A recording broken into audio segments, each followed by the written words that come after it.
Hakim Pak I Ketut Darmawan itu bahkan mengakses dari komputer Pengadilan Negeri Jakarta Selatan, komputer yang netral, itu akun X-nya Dian Sandi. Dan di situ ketika diakses, akun Dian Sandi itu sama persis dengan ketika pertama kali diupload pada tanggal 1 April. Berarti pasal 32-nya ada orang yang mengubah kemudian melakukan rekayasanya, nggak ada sama sekali di situ. Dan tadi yang dikatakan Pak Didi itu sudah membaca, dan kami juga sudah membaca laporannya Jokowi. Laporan Jokowi mengatakan bahwa itu yang disangkakan atau yang dituduhkan milik saya. Jadi dia tidak mengakui kalau dituduhkan.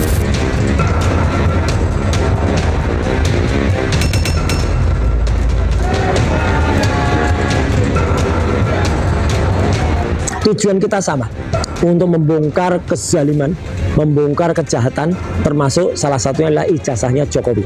Dan ini tidak akan berhenti.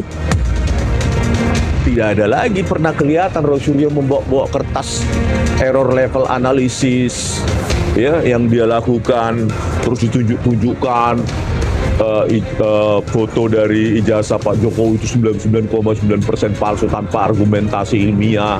Jadi nggak ada lagi argumentasi ilmiahnya karena dia tahu dia lemah. Mas Roy, apakah Mas Roy siap untuk pokok perkara? At any time kita siap.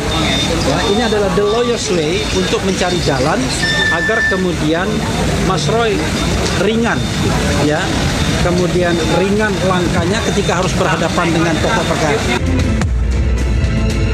Dengan pengajuan pra ketiga kan semakin terbukti dugaan kami bahwa ini untuk mengulur-ngulur perkara, yang berarti kok tidak confidence Bang Roy maju dalam persidangan dengan segala pembelaannya.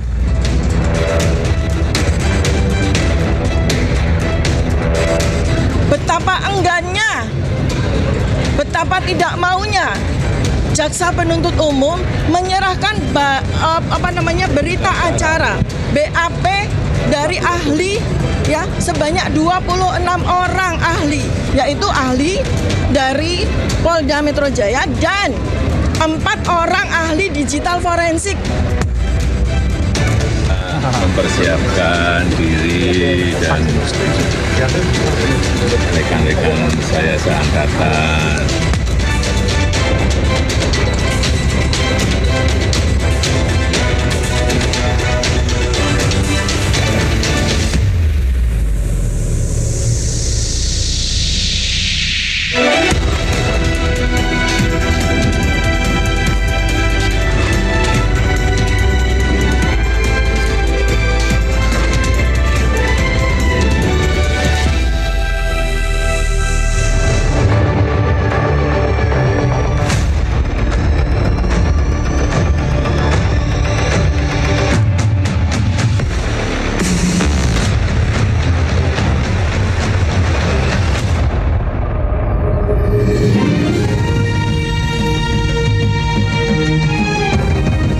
Disiarkan langsung dari studio MNC Conference Hall Ainus Tower, Jakarta. Inilah Rakyat Bersuara bersama Aiman Wicaksono.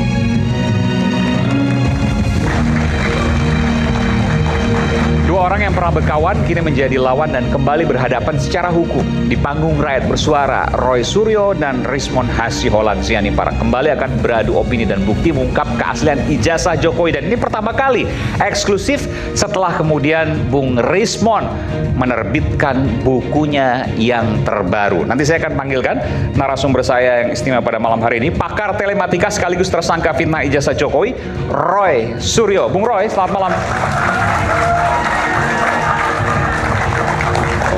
Saya pikir udah punya bukunya Bung Rismond yang baru. Oh bukan, ini asli, disertasi asli, ya bukan palsu. Dan tadi kalau dikatakan, saya udah lama nggak bawa gambar, nanti ada gambar dan tetap ijazah 99,9% palsu punya Jokowi. Tetap itu. Silakan. Terima kasih. Ahli digital forensik yang juga mantan tersangka fitnah ijazah Jokowi, Bung Rismond Hasyiholan Sianipar. Selamat malam Bung Rismond. Nah ini bukunya, ini saya belum dapat juga nih. Boleh saya, ini buat saya boleh? Boleh Bang, Oke. boleh. Boleh. Ya. Loh kok pakai orange? Ini kan untuk saya. Maksudnya? Coba. Ex tersangka Oke. karena restoratif justice nih. Oke, restoratif justice. Ini. Jadi bukan untuk Pak Roy. Untuk saya, mantan tersangka harusnya pakai baju orange, tapi karena restoratif justice enggak. Oke. Makanya saya mengajak Pak Roy, ya kan? Dan selaku tidak ada bekas teman, kita tetap berjuang meskipun di jalan yang berbeda. Oke, luar biasa. gitu Kita loh. berikan tepuk tangan untuk Bung Roy dan Bung Rismon. Ini pertama kali bertemu setelah buku ini ada, ya. Setelah buku ini terbitkan, ini baru ya. Iya, Bang. Otentikasi ijazah Joko Widodo, sebuah kajian forensik digital oleh Rismon Hasiholan Sianipar. Ini buku terbaru. Yang dibilang Pak Roy buku pesanan katanya. Buku pesanan. Nanti kita bedah juga buku ini. Jadi kurang lebih buku ini menunjukkan bahwa ijazah Pak Jokowi itu asli, kurang lebih gitu, Bung Rismon ya. Iya Bang, nanti kan dibantah Pak Roy. Sebaliknya kan gitu. Oke. Nanti kita lihat sama-sama. Kita berikan tepuk tangan untuk Bung Roy dan juga Bung Rismon. Kemudian pengacara Roy Suryo, Bung Refli Harun masih dalam perjalanan.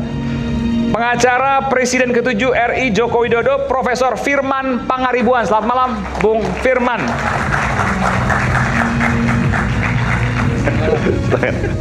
Udah dapat buku ini belum pasti kan? Belum, baru. Ini luar biasa tebel juga ini. Silakan, Bung Firman. Kemudian saya panggilkan juga pengacara Tifauzia Tiasuma, Bung Abdullah Al-Katiri. Selamat malam, Bung Al-Katiri. Jadi sudah sidang keberapa nih, Dokter Tifa? Dokter Tifa ketiga. Ketiga kurang lebih ya, oke. Ya. Sementara Bung Roy 3 pra-peradilan, 2, hampir 3, oke. Yang ketiga jadi? Yang ketiga jadi dan dimulai besok pagi, tanggal 22 Juli. Bukan tanggal 28 ya, dimajukan menjadi besok pagi. Besok pagi? Besok pagi. Sidang perdana pra-peradilan? Pra-peradilan yang ketiga. Oke, nanti saya dalami soal itu. Itu Mas Refli udah datang. Oh ya, oke. Bung Refli, saya panggilkan langsung tadi, saya panggilkan. Selamat malam, Bung Refli. Ya. Malam. Ini buku baru, nanti bahas soal ini.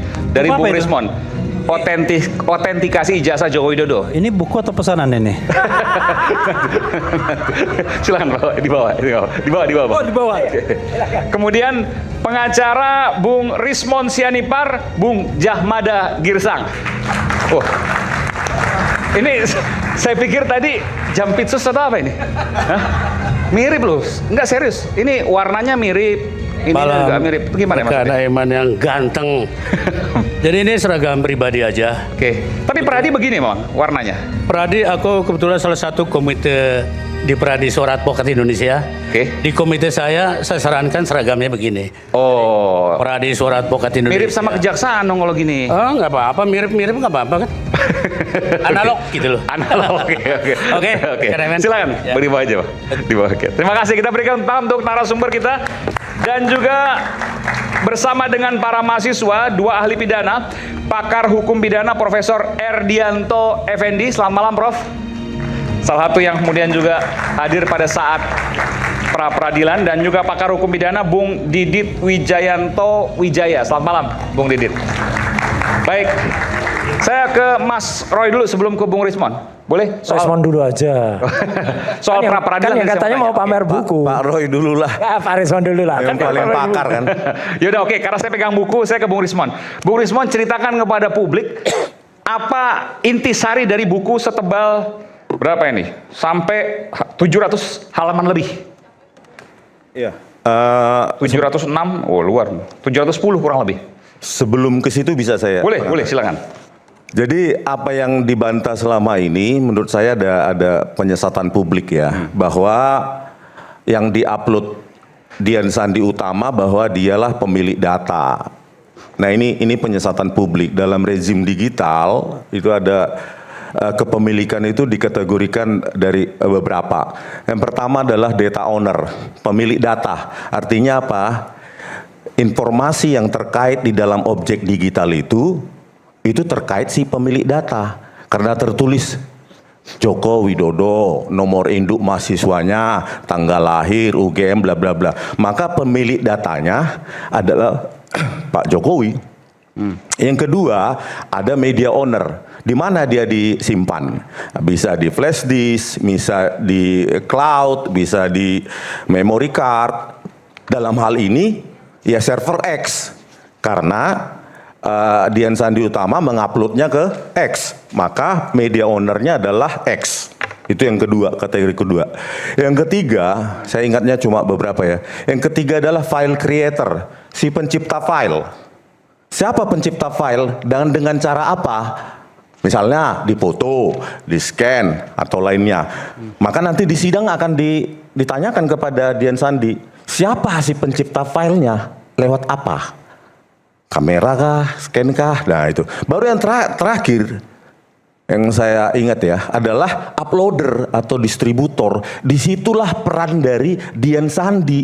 Jadi bedakan uploader dengan data owner itu jauh. Uploader adalah si pengupload, distributor. Data owner adalah pemilik informasi yang ada di dalam objek digital tersebut. Jadi kalau di apa kemarin kan sering ya pengacaranya baik Bu Tifa maupun Pak Roy mengatakan pemilik data itu Dian Sandi. Salah, dia uploader. Data ownernya adalah tetap Pak Jokowi. Jadi di situ dalam rejim digital dan banyak referensi itu. Jadi maksud saya supaya tidak terjadi penyesatan publik nanti seolah-olah nanti Pak Jokowi nggak punya legal standing dalam melaporkan. Enggak, data owner ya kalau mereka yang belajar dalam teknologi digital tetap mereka yang punya informasi di dalamnya. Sama seperti Pak Roy Suryo menampilkan KTP saya. Maka data ownernya tetap saya. Nah dari mana Pak Roy Suryo mendapatkan akses KTP saya? Apakah saya berikan langsung? Tetapi informasi yang termuat dalam KTP itu, ya saya pemilik datanya. Meskipun nanti disimpan di server YouTube. Distributornya siapa? Ya pemilik kanal YouTube. Begitu. Ya, jadi itu perlu saya luruskan supaya tidak lagi menjadi perdebatan. Iya, poinnya di sini adalah karena mengubah. Nah, makanya saya bilang tadi data ownernya Pak Jokowi. Pak Jokowi merasa bahwa informasinya di dalam objek digital yang diupload oleh Pak Dian Sandi Utama diubah gitu loh tuduhannya, sangkaannya. Diubah oleh saya sebelumnya atau Pak Roy Suryo atau Bu Tifa kan begitu. Jadi bukan Dian Sandi yang sebagai uploader yang bertanggung jawab, mereka yang disangkakan mengubah karena informasi yang termuat di dalam objek digital yang diupload oleh Pak Dian Sandi Utama adalah Pak Jokowi. Ketika mengubah maka masuklah delik pidana di Undang-Undang ITE. Iya, itu. Itu maksud Anda ya? Iya. Oke.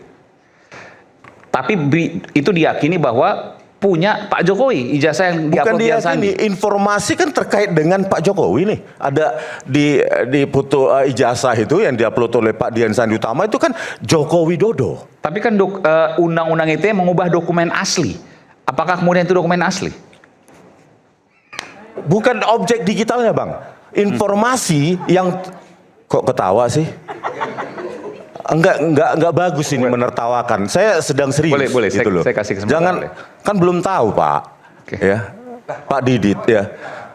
Loh, kok Silahkan, boleh sedikit. Biarkan saya jangan diinterupsi dulu. Maksudnya gini, informasi yang diubah, maka itulah yang diberubah. Bentar, Bung Rismon. Tadi soal bilang ada yang lucu. Menurut Anda apa yang lucu, Pak Prof? Boleh sedikit aja. Baik, terima kasih.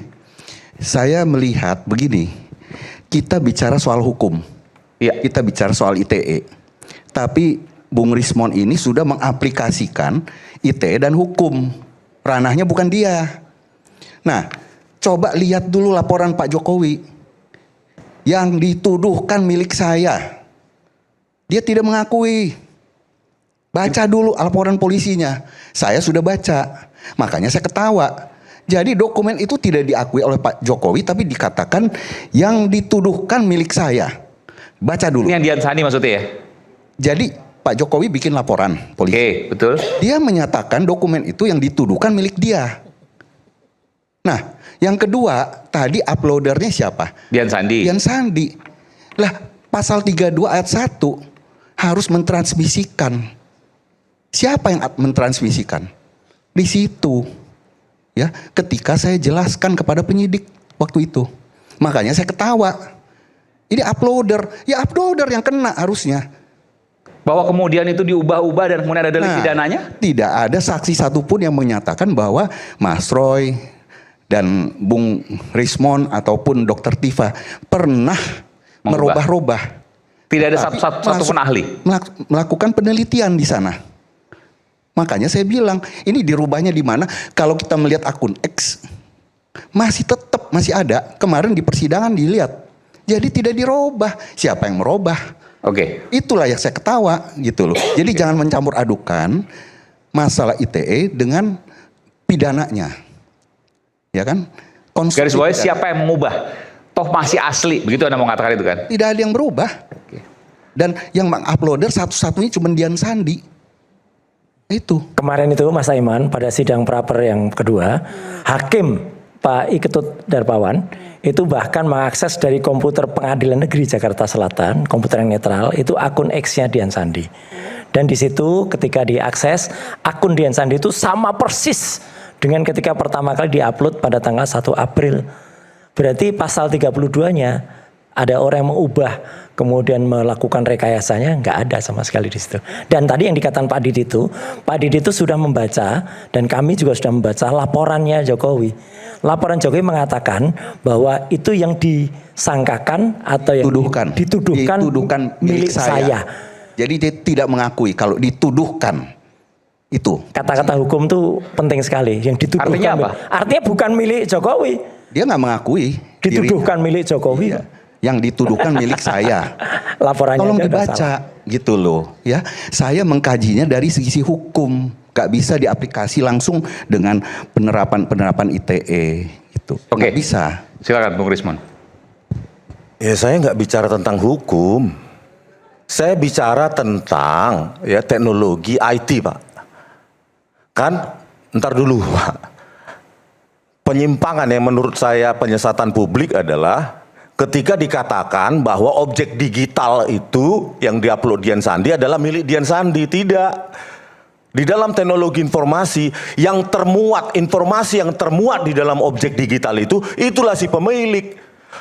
Kalau uploadernya lain lagi, bahkan file creatornya juga lain lagi, pencipta file, media ownernya juga lain lagi. Jadi ada beberapa kategori, jangan disamakan itu semua. Bapak tanya ahli IT siapapun nanti ya mereka itu dasarnya.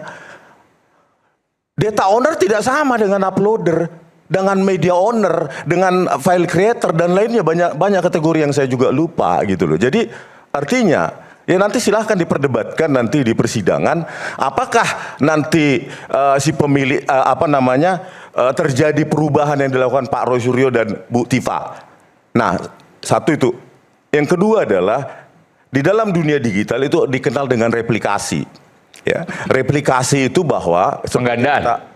Seperti kita mengcopy file. Maka itu adalah representasi dari objek digital yang diupload oleh Dian Sandi Utama.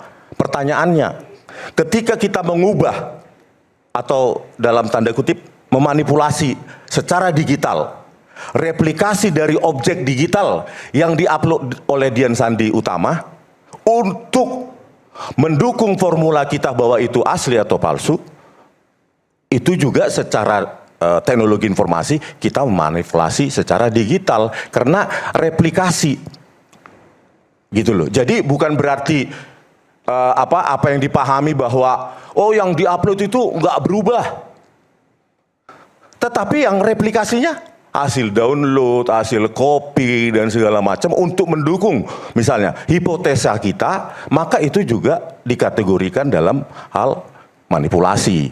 Kalau manipulasi maksud saya di sini adalah dengan tujuan jahat. Misalnya ya, kita membuat misalnya foto Pak Dumakno sehingga seolah-olah match dengan foto di ijazah Pak Jokowi. Itu juga manipulasi digital. Karena apa? Kita bermaksud jahat di situ. Oleh karena itu, ini kacau.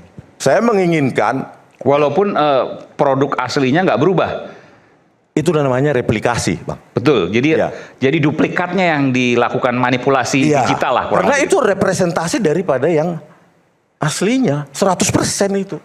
Termuatkan misalnya hasil replikasi dari atau hasil download misalnya. Ya, dari hasil pengunduhan dari objek digital yang diupload oleh Dian Sandi Utama, maka informasinya kan tetap sama. tulisannya kan tetap Pak Joko Widodo, meskipun resolusinya mungkin lebih rendah. Tetap sama di situ tertulis nomor induk mahasiswa, tanggal lahir, tempat, dan tanda tangan. Nah sekarang kalau di sini dimanipulasi, meskipun di uploadan tidak dimanipulasi, maka dia juga harus bertanggung jawab terhadap hasil replikasi itu. Jangan-jangan, yaitu ketika melakukan cropping ya terhadap hasil objek replikasi itu dan dilakukan manipulasi sehingga seolah-olah sama atau match dengan foto Pak Dumakno, maka terjadi penyesatan publik. Itu sudah masuk ke dalam konstruksi hukum itu, nggak boleh itu. Nggak, tapi saya bilang gini, ini katakan buku ini saya ubah satu hurufnya, saya ubah gitu, tapi buku ini tetap ada. Lalu kemudian saya analisis, saya ubah karena saya mau analisis. Ya. Apakah itu kemudian dianggap mengubah? Kalau kita bicara pasal 32 ayat 1 Undang-Undang ITE, kita kan bicara soal itu. Itu tidak bisa dikategorikan seperti itu. Dan harus diikuti dengan transmisi hasil perubahan itu. Tapi aslinya sudah tidak bisa diakses. Itu baru bisa? Baru bisa. Kena delik? Ya. Kalau aslinya masih ada, lalu dilakukan analisis, kemudian ditambah dan seterusnya lakukan manipulasi digital lah kurang lebih. Ya. Atau analisis digital lah. Ya. Itu nggak bisa kena delik. Kenapa? Dan itu ditanya sama penyidik sama saya.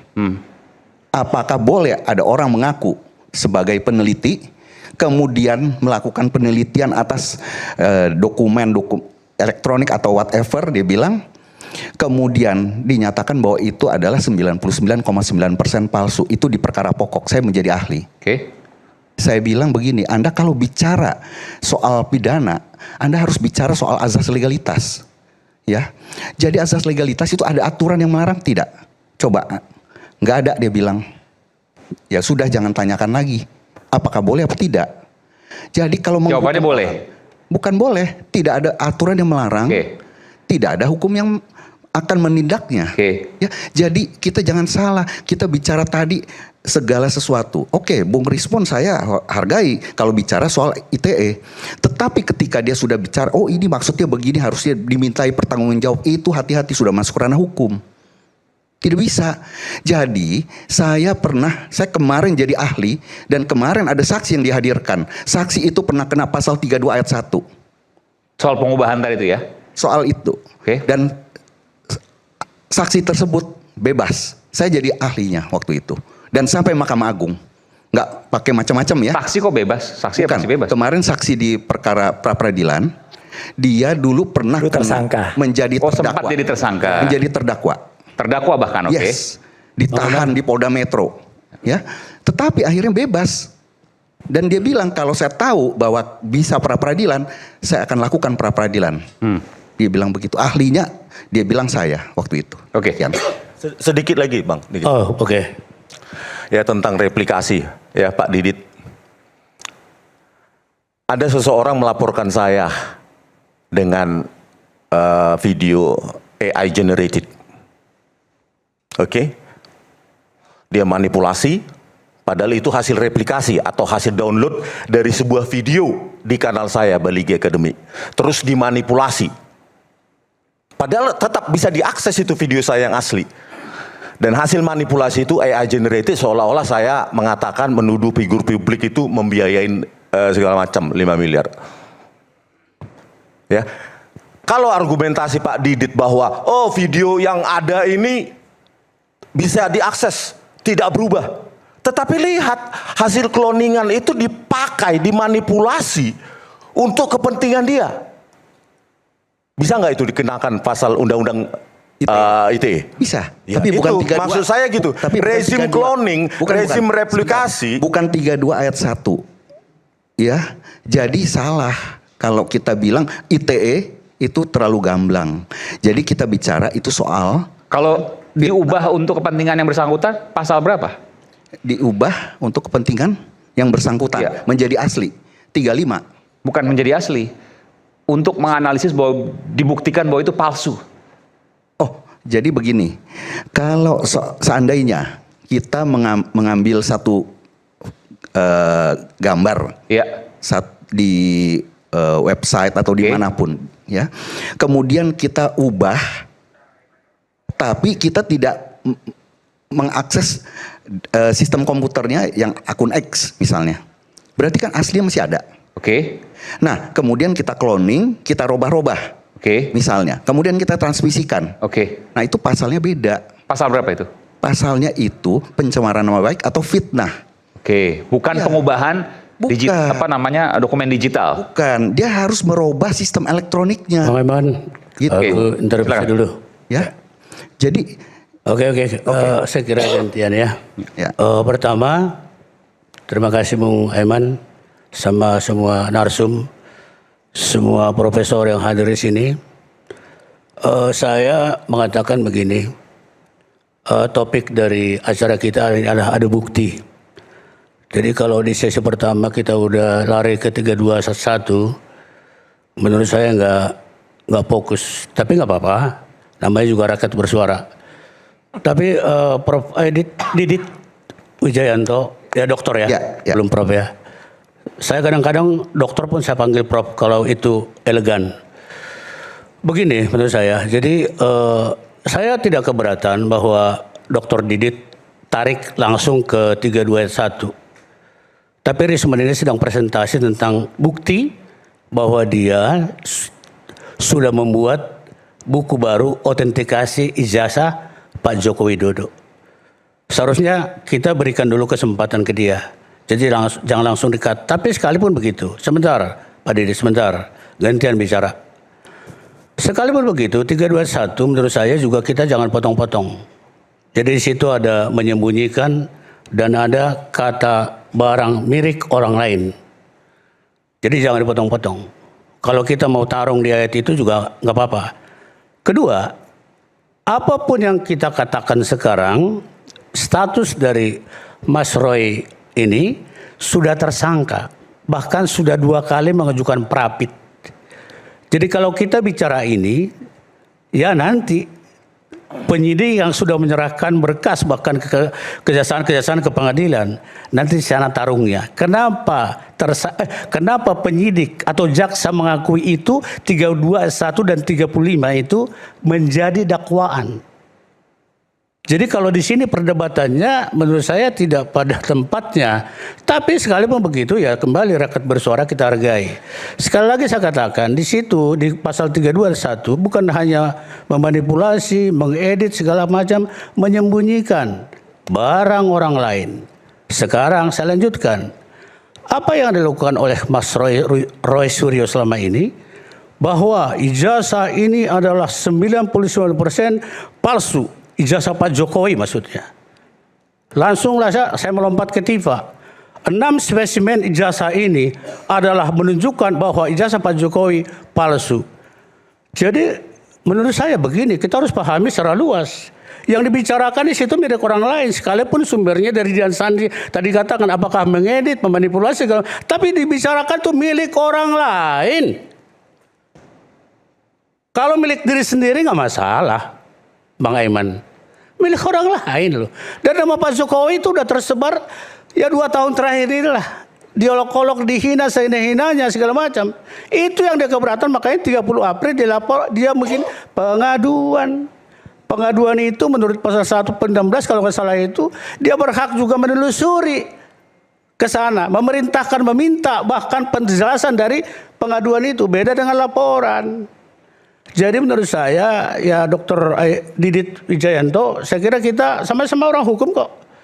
Ya saya dinasihati oleh dosen saya, pendapat siapapun di hukum itu tidak selalu benar. Sekalipun profesor siapapun yang bicara boleh. Saya belum doktor, belum profesor. Tapi saya boleh juga menyangkal apa yang saya ketahui. Ayat, pasal dan ayat itu gitu. Jadi jangan potong-potong. Milik orang lain jangan dilupakan loh. Itu garis bawah milik orang lain. Ya, itu adalah itu deliknya. Ayat terakhirnya milik orang lain. Gini Mas Aiman. Sebentar, Pak Jagir. Mas Roy, saya Anda, oh iya, Sebentar, silakan. Enggak, saya nanti akan tambahin. Nanti saya beri kesempatan. Silakan selesaikan dulu. Karena gini, jangan membaca Undang-Undang ITE dari visinya sendiri. Saya termasuk orang yang menyusun Undang-Undang ITE dan saya membaca naskah akademik. Bukan seperti yang dikatakan Pak Jagir itu. Sama sekali bukan. Beda itu hanya orang baca, mempersepsikan sendiri. Salah nanti. Silakan. Oke. Saya kira Mas Roy boleh aja bicara apapun ya. Ini proses kan sudah berjalan panjang. Jadi kita kalau kembali ke awal itu, saya kira tidak ada waktunya. Ya. Oke, Ya. kita lawyer to lawyers. Ya, kita lihat aja ke depannya. Oke, ya. Termasuk rekan Refli Harun, kita lihat ke depan. Jadi apa yang ada di depan itu aja sekarang kita bicarakan gitu loh. Apa 31 ya 1 35 oke, lihat tantang aja di pengadilan. Oke, kita Tapi poinnya adalah milik orang lain dan itu kemudian diubah sesuai dengan keinginannya, kurang lebih begitu.